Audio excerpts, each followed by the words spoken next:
Welcome to the Anonymous Andrew Podcast. Life and the choices we make. The choices other people make. Join me in Season 1 as we cover topics such as gaslighting, red flags, denial, self-love, addiction, mental illness, and so much more. How do these traits play a role in relationships? How do we avoid them? How do we face them? How do we make better choices to be better humans and better partners in our relationships? Now, on to the show. Hello, Anonymous Andrew here again. Welcome, everybody. Today we have a special episode. I finally was able to get an expert to come on and share his insight into all the traits that I've been talking about in the first 13 episodes. So with me tonight, I have David Price. David Price is a certified professional life coach who helps men and women overcome everyday boundaries, holding them back from life they want to live, no matter how helpless or hopeless they feel. So David, would you like to say hello? Andrew, thank you for having me, and hello to your amazing audience. I just want to thank you, Andrew, for sharing your story, for being so open and vulnerable, for helping so many people. And Andrew, I just want to thank your audience for being willing to get help, to seek out help, to do what they can to grow. Sometimes just listening to a podcast or taking a step seems very small, but man, so I'm so impressed with you and your audience and what it is you're trying to create through very, very difficult circumstances. Well, thank you for that. And this is how I got started in podcasting. Was 5 years ago. I was in a relationship, a different one than the one that we're talking about today. And I listened to podcasts because I just didn't know where to turn. And I had heard this term podcast, and I looked on my phone, and sure enough, just type in relationship, and all these people came up, Yeah. And it was wonderful because they had all these topics of, about how to improve your relationship, how to handle breakups, and wonderful stuff.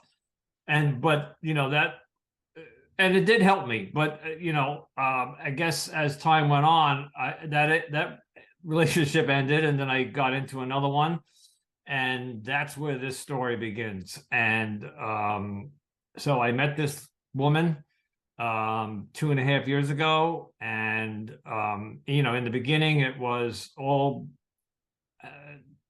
match made in heaven, and the chemistry was all there, but early on there were so many red flags that I didn't see at the time, and they became more and more frequent as the relationship went on.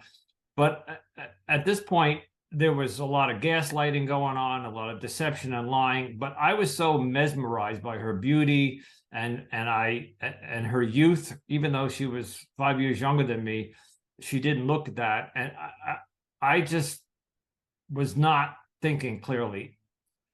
So I hung into this relationship for 2 years, 2+ years actually, and it took a lot of courage to walk away.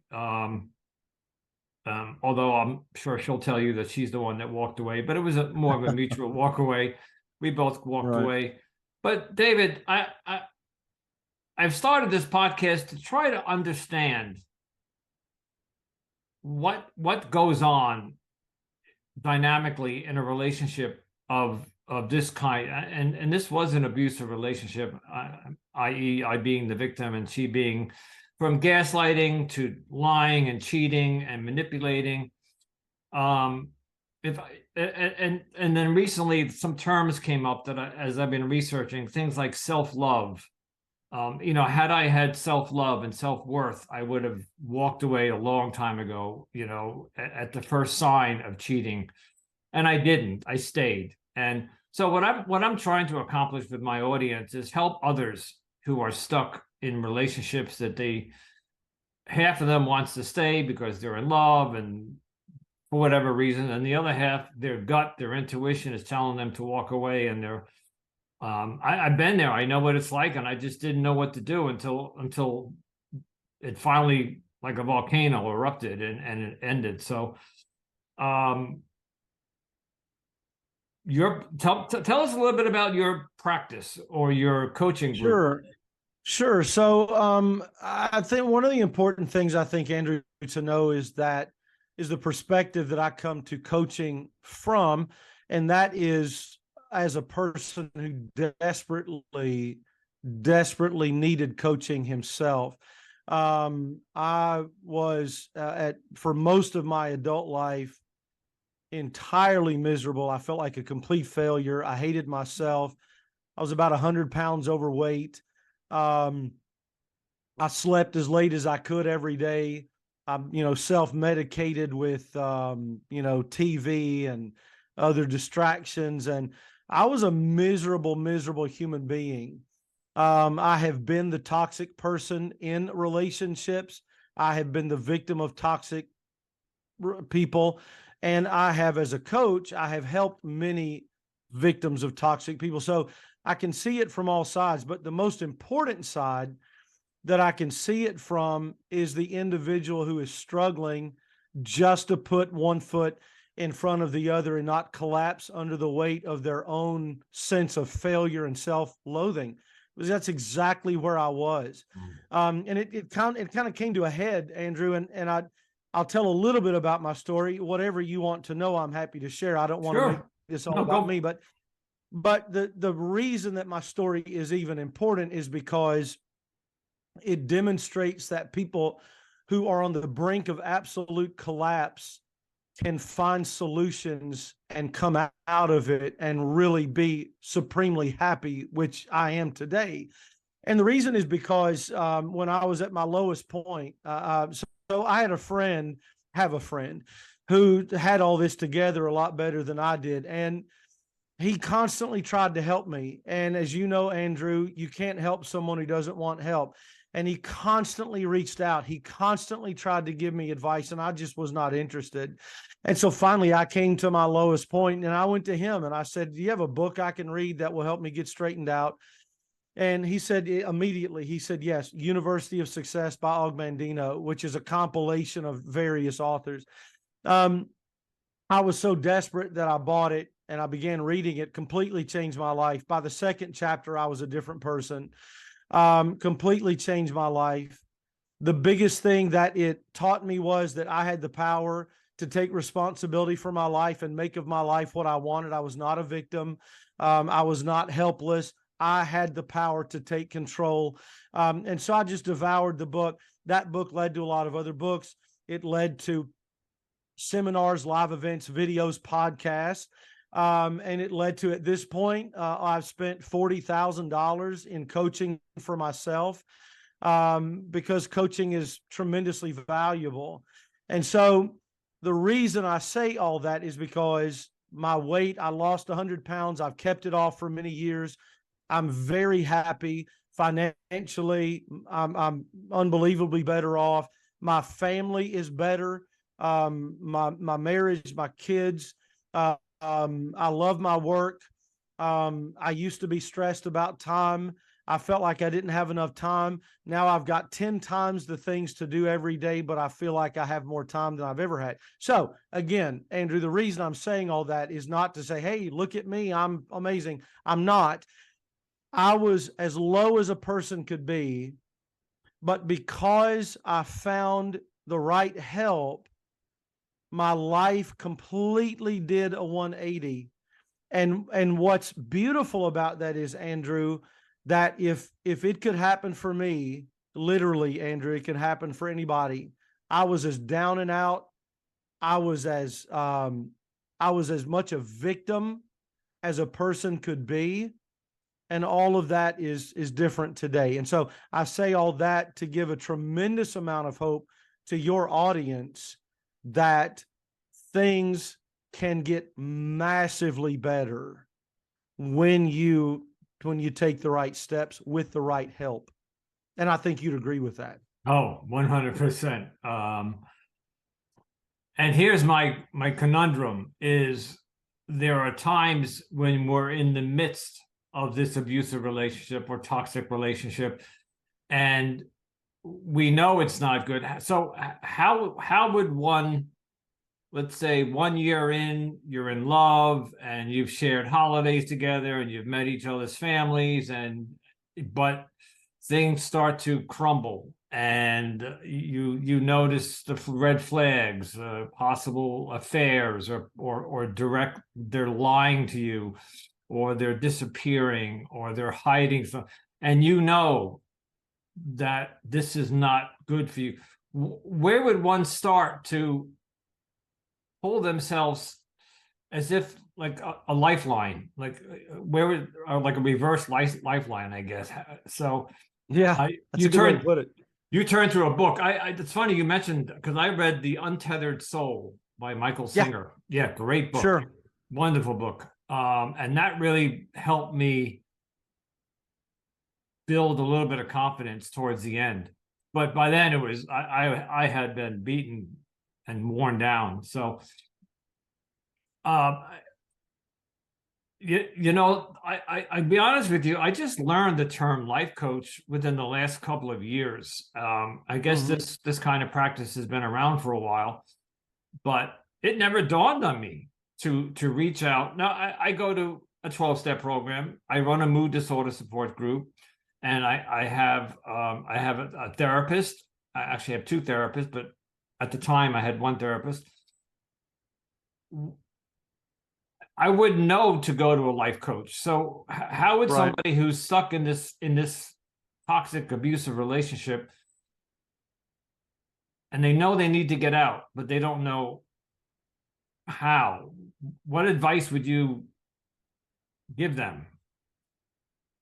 Yeah, so there's various ways to take that conversation, and a lot of it sort of depends on the person. A lot of people are unwilling to reach out for help because they don't want to be vulnerable. They don't want to admit. Right. It's embarrassing. It's humiliating for some people to tell another person, look, man, I got nothing and I'm down and out and I don't even know how to get out of bed in the morning. That's embarrassing and it's humiliating. Now it shouldn't be, but it is. And so some people just won't get help. Excuse me. So what I would ask you, Andrew, to sort of maybe to address it directly and maybe be sure we're hitting the right pain point. When you knew that you had to get out, or that, so let me say it differently, when you knew that you should get out, but you didn't get out, what kept you locked into this person? I can answer that. And it may come across a little shallow. This woman was, and I haven't really disclosed this, but she was a Miss runner-up in the Miss Universe pageant in the country she was from.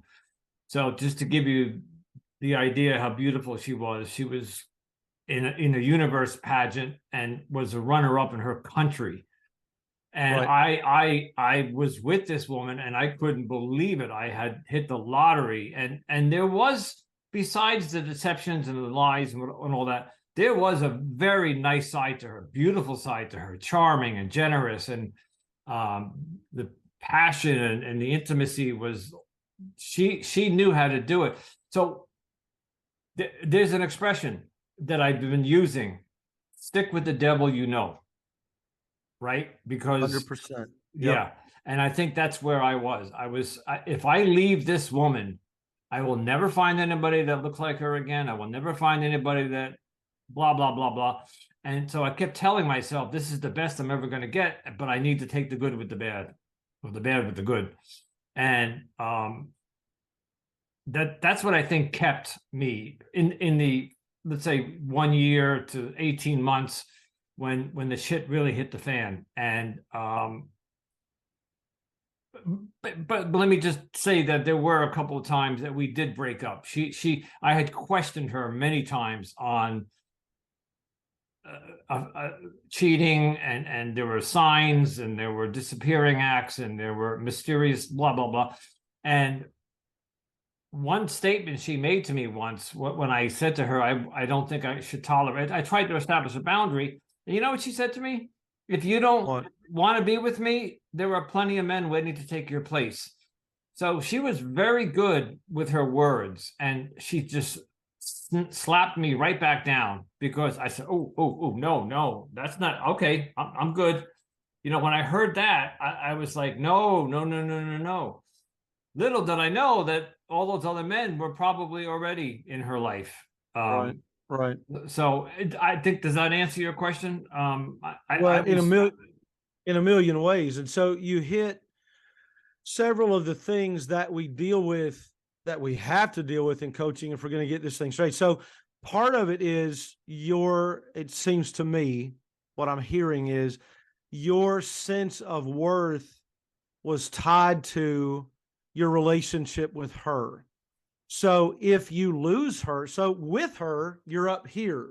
Everybody's looking at you going, wow, look at that lucky guy. He must be amazing because he has her. So we're up here. Now, if I lose her, well, it's just sorry, sucky old me again. Yeah. And I don't have any real self-worth. My worth is completely tied up in her. And people do this with a million things. They do it with money. They do it with looks, their own looks. They do it with cars, clothes. So we're not finding our self-worth in ourselves as a being created by God in the image of God, valuable just because you're a human being, if you're never with anybody again. But we don't see ourselves that way. Very few of us do. You talked about words, Andrew, and so you're hearing her words, which you're giving way too much weight to, and you're hearing your own words. I think I heard you say, if I let her go, I'll never find anybody again. That's you talking to you. And so what we know is that words are the most powerful energy in the universe, right? So my belief, I'm a Christian, my belief is that God created the universe, as we read in Genesis, with words. Andrew, what did he do? He said, let there be light, and there was light. Let there be an expanse, and there was expanse. God created with his words. We're made in his image. The Bible says that death and life are in the power of the tongue. So when we speak or think words, we are creating reality. And when you told yourself, if I lose her, I'll never have anybody else again, that's real for you. It's not real, but it's real for you. And so there's a lot of things going on there. Yeah. So here's what I do. Here's what I did for me, and here's what I do. So if I can, Andrew, kind of walk you through the process, if that's okay, and you stop me at any point, and well, whatever. So it begins with taking 100% personal responsibility for your life and everything in it. This is where it started with me. This is where it has to start. Until a person says, I'm in control, there is no hope. With this relationship, Andrew, who was in control? She was. 100%. No. Well, I thought she was. Right. But you were giving her control. Right. You were giving away your control. Absolutely. You were in control, and you gave away your control. So taking 100% responsibility. And so we ask questions like, who am I blaming? What are my excuses? What are my fears? What are my what ifs? What am I complaining about, and what am I waiting on? So we ask those questions. And when we do that, we realize that in so many areas of life, we're completely ceding control. The big one for me was I lost my dad when I was 7. He was 44. And that, Andrew, that was my big go-to excuse for everything that went wrong in my life. I'm a boy without a dad. How can I ever be anything? And that was just my go-to excuse. Then I went to a lot of other blaming excuses. So taking 100% responsibility for your life and everything in it, that's where it has to begin. That's not saying You are responsible for everything in your life, but you are responsible for how you handle everything in your life. And so it's the Jack Canfield, what I call the life-changing equation, E plus R equals O. For most people, E equals O. The event equals the outcome. My girlfriend broke up with me. That's a bad event. Therefore, there must be a bad outcome. When in reality, the life-changing equation is E, event, plus R, my response. That's what equals the outcome. So the thing happens. We don't have an outcome yet until I respond to it. Now, my response to it is going to determine the outcome. But Andrew, what that does is put me in charge. I cannot, most of the time, I cannot control the event. What I can control is my response, and that puts me in control of the outcome. So along with that, taking personal responsibility, there's got to be what you've already talked about. There's got to be this availing ourselves of the empowering knowledge and people that we have in the world. Andrew, today we have more access to empowering content and people than anybody's ever had in the history of the world, right? So you can go on Spotify or whatever, and you can look up relationships, personal growth, success, goal achievement, weight loss, whatever you want to look up. And there's a million podcasts out there. So in one way, what we're dealing with is sort of an overwhelm. My Lanes, where do I start? I'm happy to give some suggestions about that. Some things have been really powerful for me. But my point is that with the wealth of books, podcasts, videos, seminars, life coaches, speakers, there are a million people who can pour into your life the affirmation of your empowerment. There's a great story in the Bible about the Israelites when they were fighting an enemy. And Moses, whenever Moses held his hands up, the Israelites were winning. When he dropped his hands, the Israelites would lose. Well, it's hard to keep your hands up. And at some point, you can't help but drop them. And so two men came alongside Moses and lifted up his hands for him. And to me, that's an amazing picture of, Andrew, what we need in life sometimes. We need people to come in and hold up our hands for us because we can't do it. And that's what these books, that's what these podcasts, these coaches, these speakers, that's what they did for me. And what they were pouring into my life was, you think you're helpless, but you're not. You think you have no control, but you do. You think you're a victim, but you aren't. And they were telling me things I'd never heard before. And they were filling me with empowerment that I'd never had before. And so to decide, I have the power to take control of my life. And then to allow people who are positive and powerful to help you really buy into that. That's what I started with. And so that's the four pillars I call of this whole thing. That's the first one. And so the second pillar is the way we talk to ourselves and the thoughts we tell ourselves, right? Which you have already referenced. I told myself, if she walks out, I'll never find anybody else. That is untrue, but it is true for you because it's your self-talk. And so what we work on with what I teach and what I did and what completely changed my life, I have to give credit to David Bayer, who is a life coach, very high-level life coach. He's the one who taught me this, and it changed my life. It's a very practical, very powerful tool. So to write down what we call your limiting beliefs or your negative self-talk.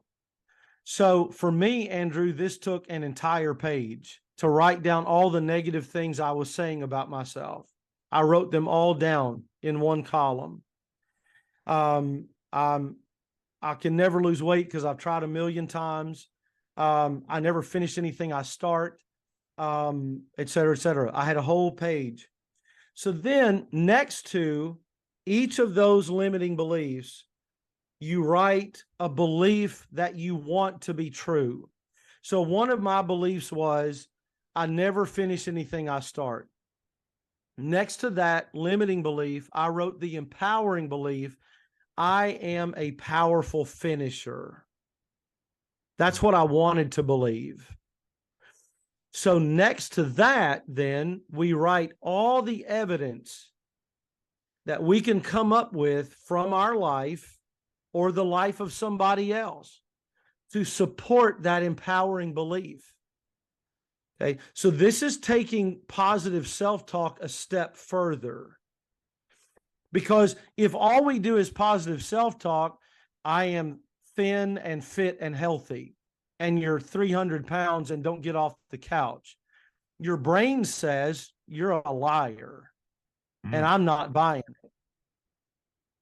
So, Andrew, what the evidence does, it lends credence and allows your brain to believe what you're telling yourself about yourself. So the evidence, Andrew, that I listened, some of this is going to sound silly, but the evidence that I listed for finishing what I start, I finished elementary school, I finished middle school, I finished high school, and I hated school, brother. I hated it, but I finished it.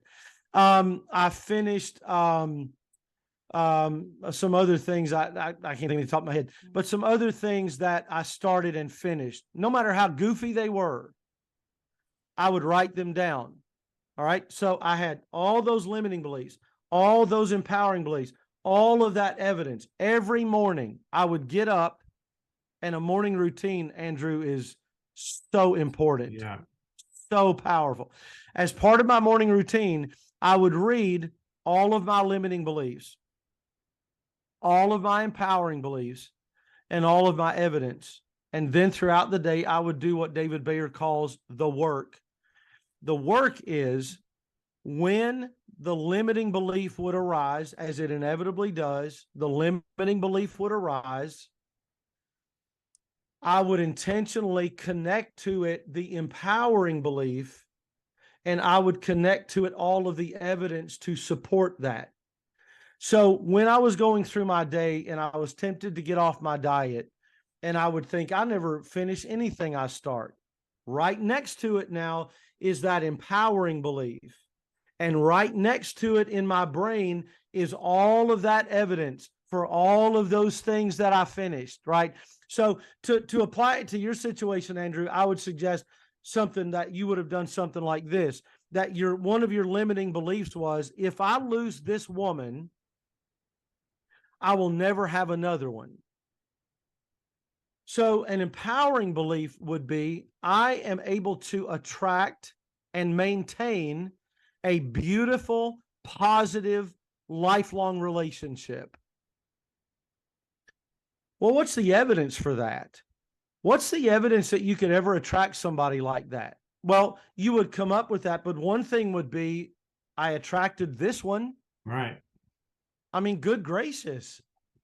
Oh, and I had, I've been married officially once in a civil union. So relationships were never a problem with me. It was Right. it was staying in them, Right. so keeping them alive. Right. So then we would add evidence. What are the things that you've done, Andrew, over your life that you have committed to and stuck with and done over the long term? So you would add all that evidence. And I don't know, it may sound like a laborious process. I don't know how it sounds, but I did it, and it worked for me, and it completely changed my mindset. And it did not eradicate, because I still have some limiting beliefs, but it eradicated the power that limiting beliefs have. Because in our minds, Andrew, we think, well, it's my thought. I know myself better than anybody. If I think I'm a loser, I'm a loser. Right. And we never stop to think, well, why are my thoughts any better than anybody else's thoughts? My crappy thoughts are negative and wrong and false, but we don't tend to think. We tend to give our thoughts all the credit, all the power, all the truth. When science has demonstrated 80% of the time, Andrew, our thoughts are crappy and negative and false anyway. Yeah. 80%. Oh, yeah. Mm-hmm. So this is what worked for me. Another thing that worked for me was what people call affirmations. I hesitate to call them that. For one thing, a lot of people don't know what they are. For another thing, most people who do know what they are think they're silly. But so an affirmation is simply a statement of positive intent. It is what you want in your life stated positively in the present tense. That's all it is. So again, when I was overweight, one of my affirmations I tried was, I am fit and healthy. My brain said, you're a liar. You're almost 300 pounds. So what I practiced was what I call bridge affirmations. A bridge affirmation is something that you can tell yourself that your brain will believe, that will get you to affirmations down the road. So what I would say to myself was, I am committed to doing what it takes to becoming healthy and fit. So that's a different statement than I am healthy, but it's a statement that I can say and believe. I am committed to doing what it takes to becoming fit and healthy. I can say that, and I can believe that. And that's going to get me down the road to empowering myself to making real change. Does that make sense? You know, David, as you're explaining this, I just wish I knew you a year and a half ago. I did many of the things that you had said, go out and do the research, look up relationships and do podcasts and do video talks. But here's the problem. What I did is I did everything you're talking about, except that I would then run to her and share them with her instead of, because I was looking to, she would criticize me many times about that I wasn't doing, from her culture, men treat women a certain way, and I wasn't treating her the way that she was used to being treated. So I was always trying to get better at, Of course. But instead, what I'm hearing from you now is that I should have taken what I was listening to on podcasts, what I was listening to in the books or reading the books, I journal every night. And by the way, I used to journal, and then I would call her the next day and go, hey, you want to hear what I journaled last night? I mean, who does that? Right. So your journal is supposed to be private and your thoughts.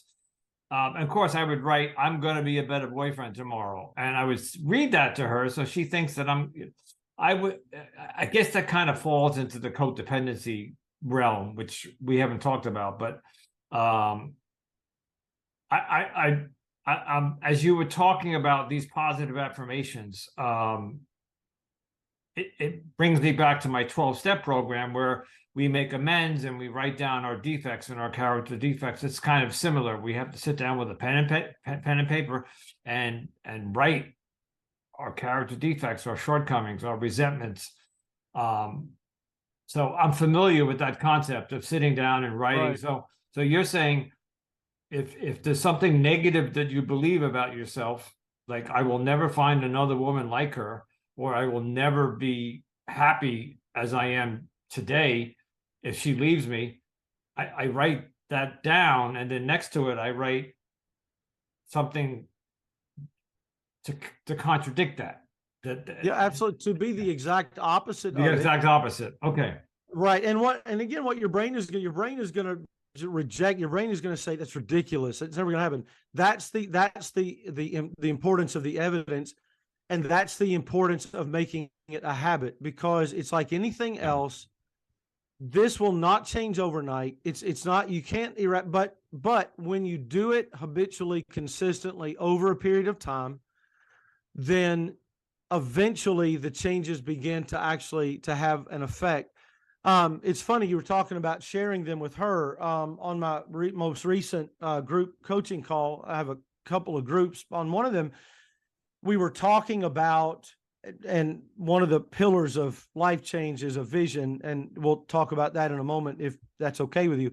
But one of my group members asked, what do you do when, for instance, if you're married and you've created your vision, but you're married and your vision may not be their vision? How do you, and that's a brilliant question. Yeah. So we've been a couple of calls, we've been coaching calls, group calls, we've been talking about that. And so one thing that I shared with him, among others, was exactly what you were just saying. There are people who need to know your vision because they deserve your unconditional attention and service. For instance, a spouse, young children, or aging parents. These are people that you have to take into account. Everybody else is optional. And a lot of people are unwilling to accept that. And I've got grown kids. I know what it's like. But you don't have to incorporate your grown kids' desires for you into your vision. You don't have to incorporate your in-laws or your parents who are healthy and fine. You don't have to give up parts of your dream for these other people. And so what I was sharing with the group was, there's one group of people that you have to incorporate. And then there are the other groups of the other people. Most of them, you don't want to share it with them. You don't want to incorporate them in it, because most people are either going to fight you because they think they know what's best, or they're going to fight you because they want you to stay where you are so you can serve them. They don't want you to change, because when you do, now you're not at their beck and call. You're not giving them money. Right. You're not dropping everything to serve them, right?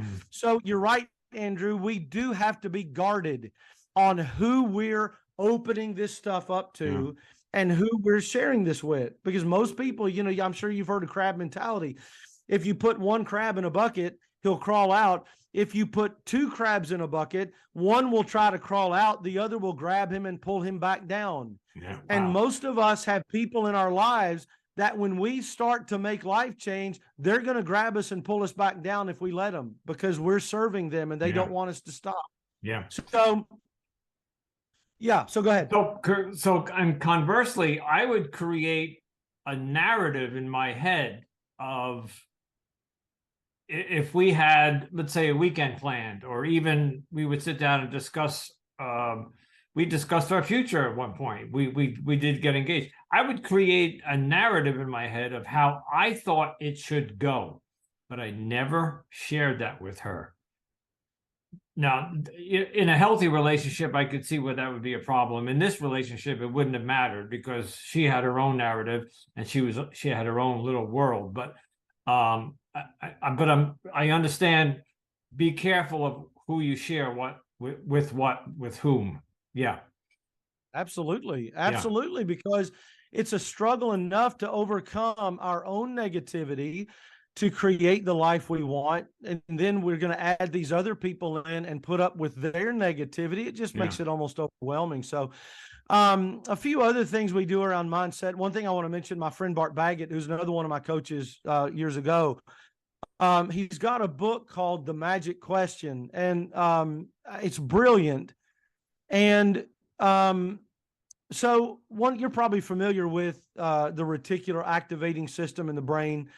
And so what the reticular activating system does, it's a filter. And your brain takes in, I don't know how much, trillions and trillions of bits of information every day. There's no way that your mind can deal with all of that. And so the RAS filters out the trivial and only lets through what is important. Here's the key, though. You are the one who determines what's important. So this is why we have things like what we call a confirmation bias. People see evidence in the world for what they already believe. I am very passionate about my position, my beliefs and views. I don't watch the news, and I don't think anybody should. But when I see things on TV or in the world, what I see confirms what I already believe politically. The other side is doing the same thing. Yeah. And in my head, I'm thinking, why can't they see common sense and reality? The reason is because their brains are filtering out what they don't want to see and giving them what they do want to see. So why is any of this important? So the reason it's important is because we determine what data our brain receives, and we've got to be intentional about that. So a person in a negative mindset is going to see what in the world? Negativity. A person who thinks he's a loser, everything he sees will confirm that he's a loser. He will ask himself the question, why am I such a loser? His brain is Google. If you ask Google a question, what's it going to do? Give you the answer. Mm-hmm. When you say to yourself, why am I such a loser? Why can't I find a great relationship? Why don't women find me attractive? Your brain is going to come back with all of the reasons, and it's going to confirm your false negative belief. And so what we've got to do is program the brain to find the evidence for what we want it to find. So that's where the magic question comes in. So magic questions are questions we formulate to help us find in the world what we need. It's a way to use what's called the law of attraction. You will attract into your life what you think about and what you think on.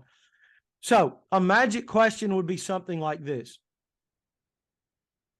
where can I, or how can I, quickly, easily, happily, and joyfully find a great, fulfilling relationship? So notice the difference, Andrew, between that question and the question we usually ask ourselves. Why can't I find a good woman? Why can't I find a nice man? Why are all the nice guys taken? Yeah. So immediately that puts us in a space of finding all the wrong answers. Instead of saying, how can I be the sort of person, and normally how questions I don't really like very much, but so we're asking ourselves, where will I find a happy, fulfilling, wonderful relationship that is joyful and peaceful for me?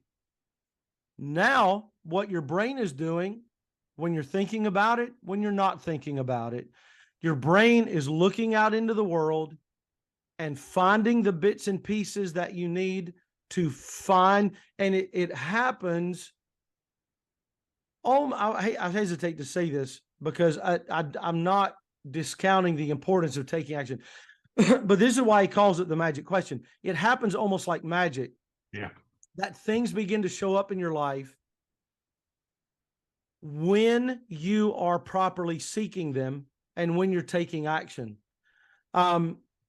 So I have a family member who, on her bucket list, she wants to go to the UK. That's her bucket list item, as it is mine. She wants to go to the UK.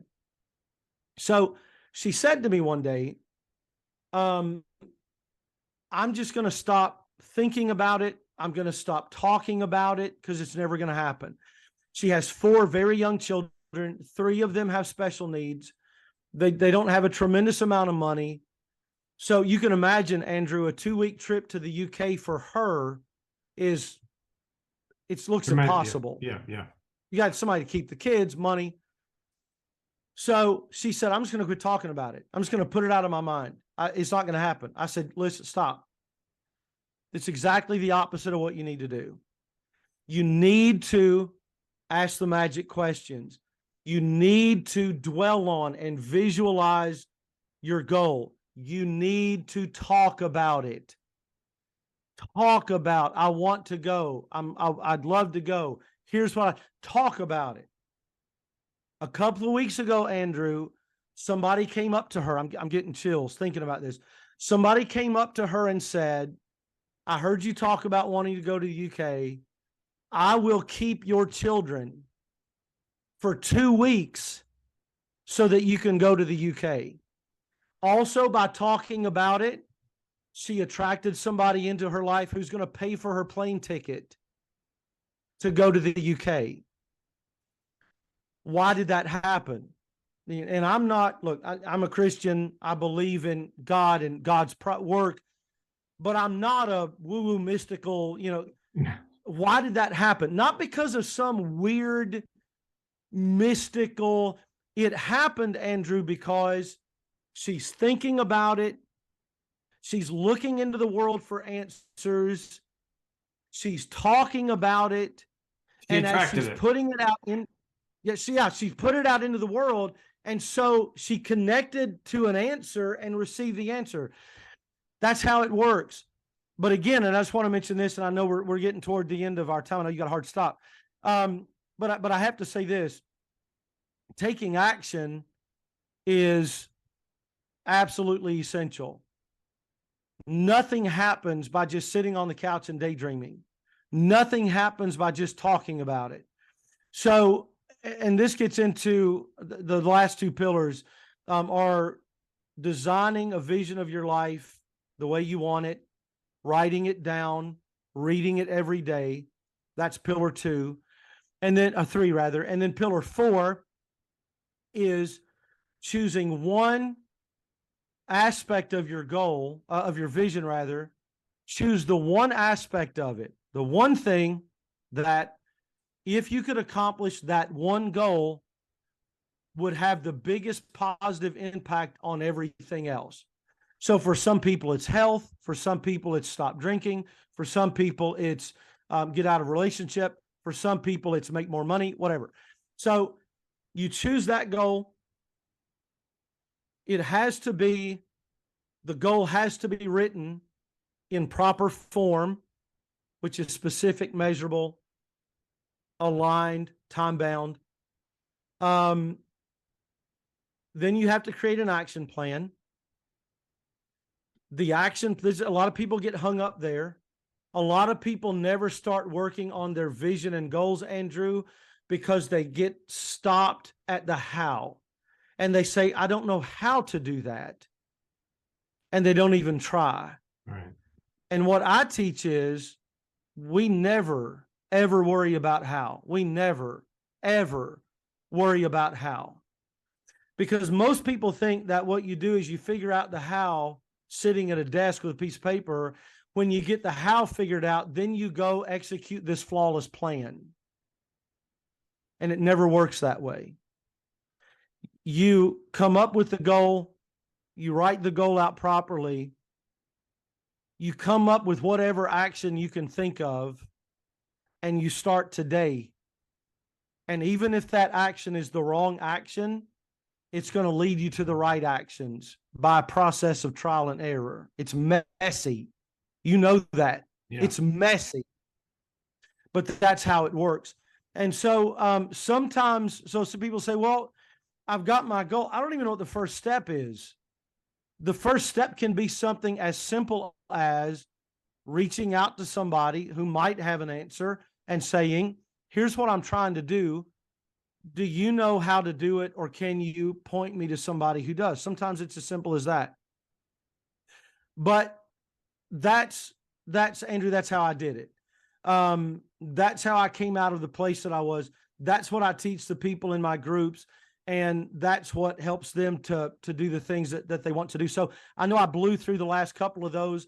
I hope, Andrew, that what I have shared has been what you were looking for. I hope it's been helpful to you. Hope it's been helpful to your audience. And whatever you need from me, brother. So go ahead. Yeah. I am mystified. As I said, I wish I knew this. When I was in the relationship, I wasn't thinking about any of this. And now that I'm going to do this, I'm going to sit down, because I still have negative beliefs about. Absolutely. I'm still struggling whether do I love myself? Do I need to love myself before I start dating again? I have all these questions, but I'm going to take what you said and write all this down, and then do the shift in thinking.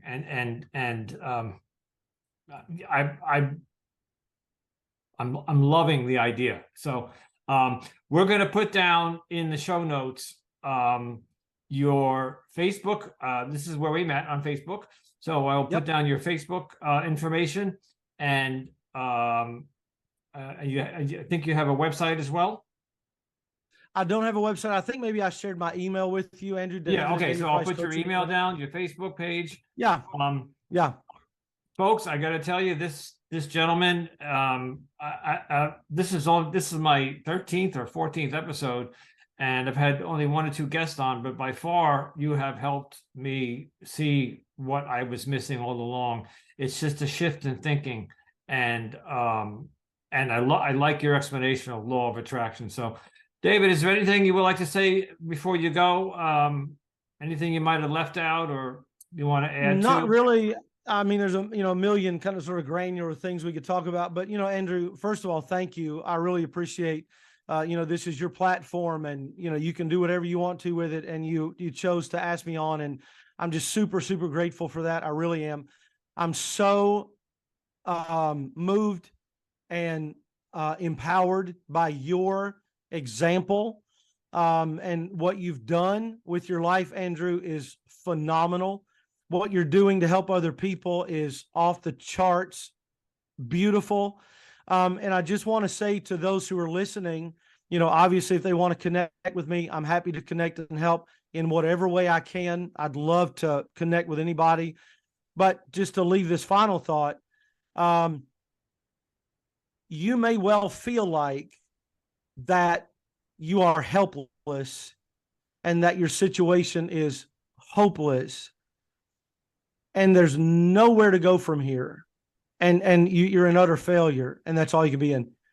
There is no person, Andrew, who is listening to our voices, no person who is listening to our voices who is beyond help and getting from where they are to where they want to be. If nothing else, and it doesn't have to be me, if nothing else, reach out to some human being, virtually or digitally or physically, and say, I need help. I just need some direction. And life, the universe, as God created the universe to operate, is going to take it from there. So, Andrew, thank you. Hope we stay in contact, and however I can serve or promote you, I will do that. You just let me know. Thank you. And maybe we'll talk about having you come back in the not too distant future, and we'll cover some more of this. So, because I know you have a lot to tell us and to show us. So, David, everybody, David Price, certified professional life coach. All the information will be how to contact him in the show notes. David, thank you so much for coming on. It was wonderful to meet you. Thank you, Andrew. You too. God bless. All right.